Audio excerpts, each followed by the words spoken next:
the mountains awaken. The dawn wind brushed across the high ridges of the Ora Mountains.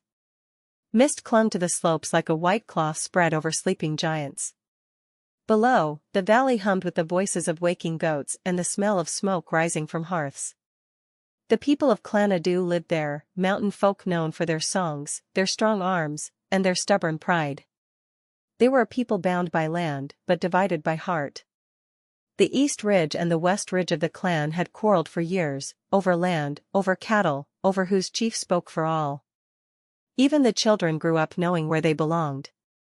But that morning, as the drums of the East echoed faintly against the rocks, the old chief Bamio stood at the mouth of his hut, listening to the silence that followed. He knew it was not just morning silence. It was the pause before a storm.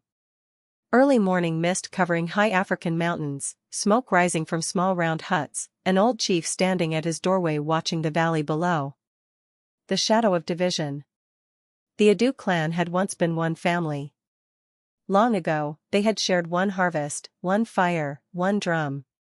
But after Bamio's father died, his uncle from the West Ridge had claimed leadership too. 2 drums were built, one for each ridge, and from that day, peace cracked like dry earth. Now, every feast turned into argument. Hunters crossed boundaries and fights broke out in the market square. Chief Bamio had ruled the East Ridge for 20 years. Across the valley, Chief Dogo ruled the West, proud, loud, and quick to anger. They spoke only through messengers, never face to face. But that year, the rains came late. Streams thinned, and crops withered. The mountain that had always given life began to demand something in return.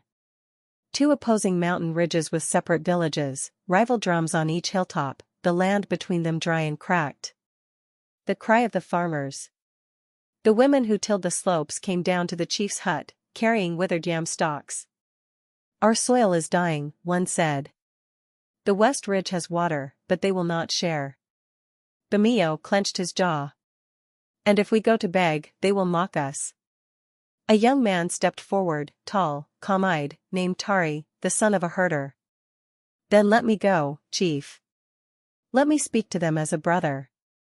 Maybe they will listen to one who has no title." The elders murmured. Bamio studied him.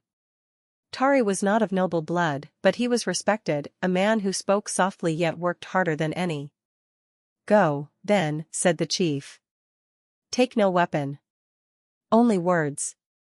Young man with a walking stick descending a mountain path, villagers watching him leave, dry fields behind him. The journey to the West Ridge.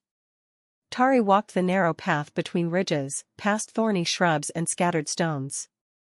On the way, he met shepherds from the west who eyed him with suspicion. When he reached Chief Dogo's compound, guards stopped him.